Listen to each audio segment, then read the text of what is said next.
This I wanna nail sports to the bone. Top blogger, top YouTube channel. No matter which sports, here we got it covered. Subscribe and hit the notification bell. Hey, what's up, Sports to the Bone family? Welcome back to another video, man. Hope everybody is doing okay. Alright, so in this video, there are three stories in particular that I want to take a look at. The first one we see where Phila Wallace is talking about the state of West Indies cricket and the fact that they need to start focusing on the future. Alright, and we also see where the Prime Minister of St. Vincent and the Grenadines, Ralph Gonzalez, he was talking about the state of West Indies cricket and what needs to be done. And we're also going to be looking at the Ashes because England, they have definitely turned things around and, you know, they are recovering and doing a good job as we speak.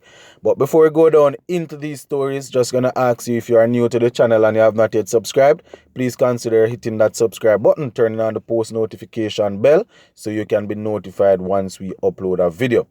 All right, so the first article here where Phila Wallace is concerned, I am seeing it on the Sportsmax website, and the title is saying Phila Wallace says focusing on the future should be the priority for West Indies. Now, former West Indies batsman Phila Wallace says the Caribbean side should look to the future instead of the past in order to return West Indies cricket to what it once was. And I agree there.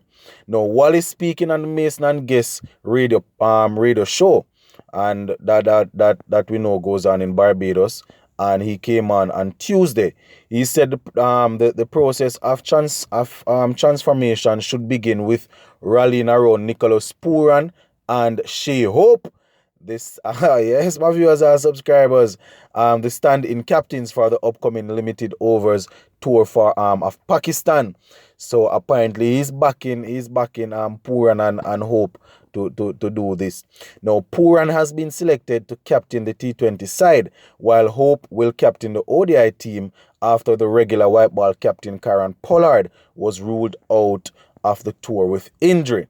Now, Wallace is quoted as saying, and I quote, "I hope that something good can come out of Pakistan. Our captain Pollard is not going.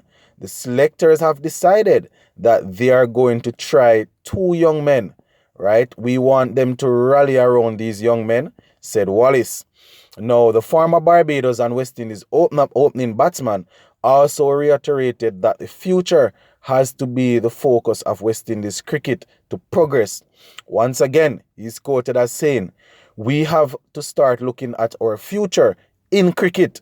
If we don't, we are going to forget the future and keep looking at our past.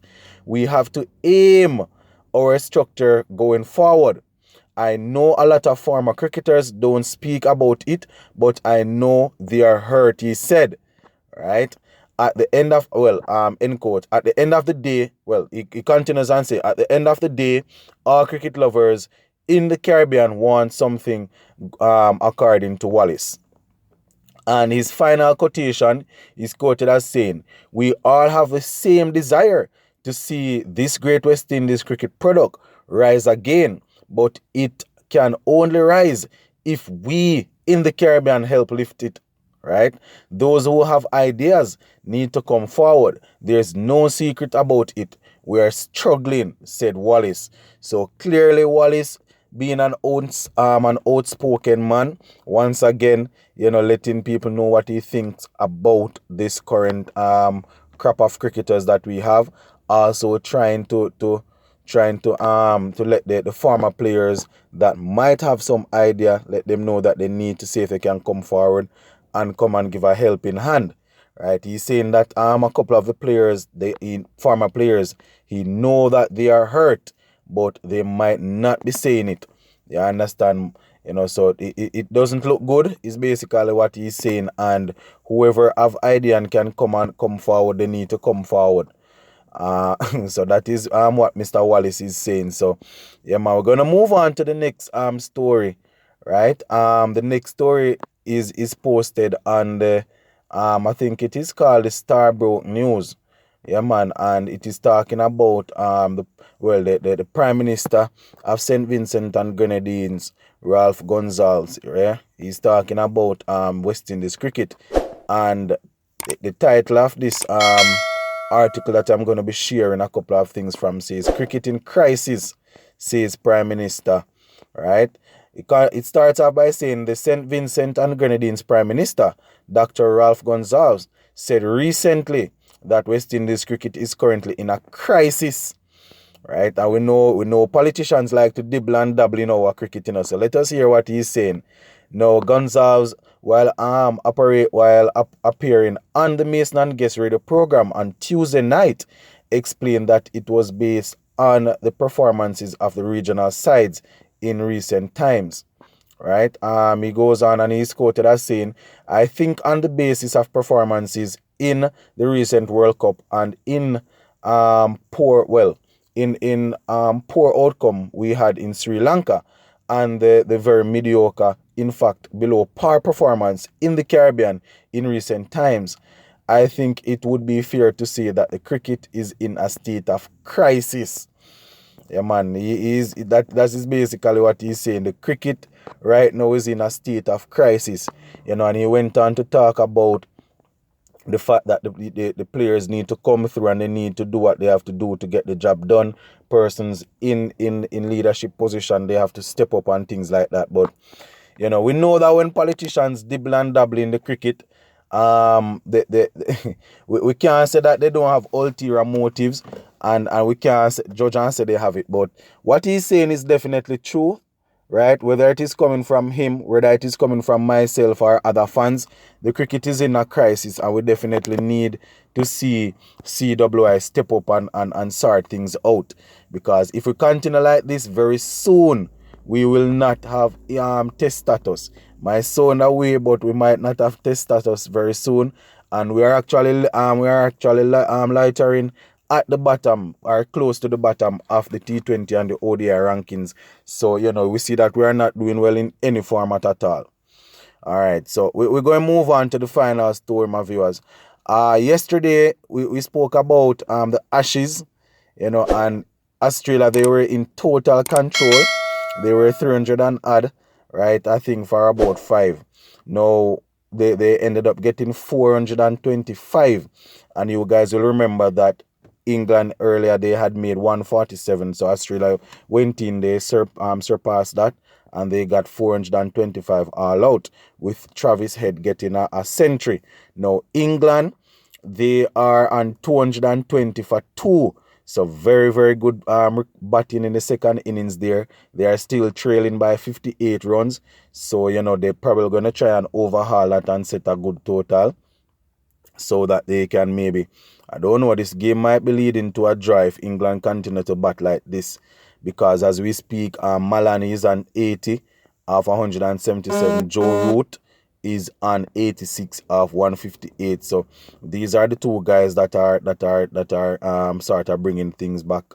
You understand?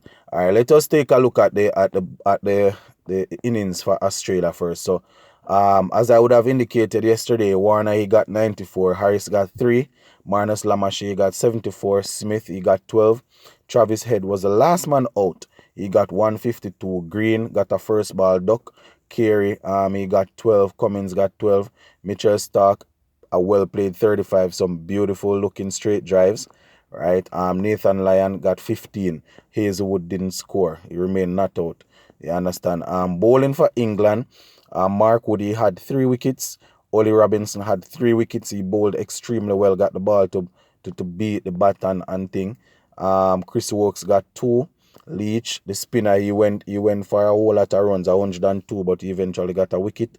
Joe Root got 1.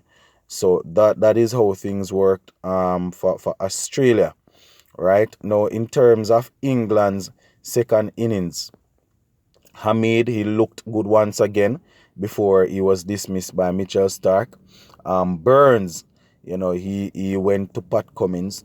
And he nicked off Pat Cummins' ball, a beautiful delivery that got big on him, and he went through to be taken by the keeper.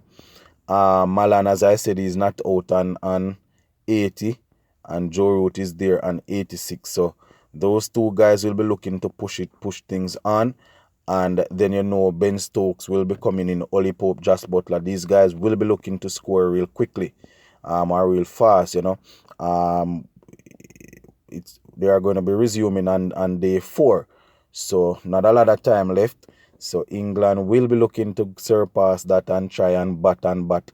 So England might be looking to draw the game. Australia will still be pressing towards victory. So yeah, my viewers and subscribers, that is basically what is happening now. And those 2 wickets that fell for England, one went to Stark and one went to Pat Cummins. So that is what is happening now, my viewers and subscribers. We will definitely be looking on later on to see how things goes. But we're going to leave this one right here for now. Sports to the bone, keeping it informed. Please remember to like and share.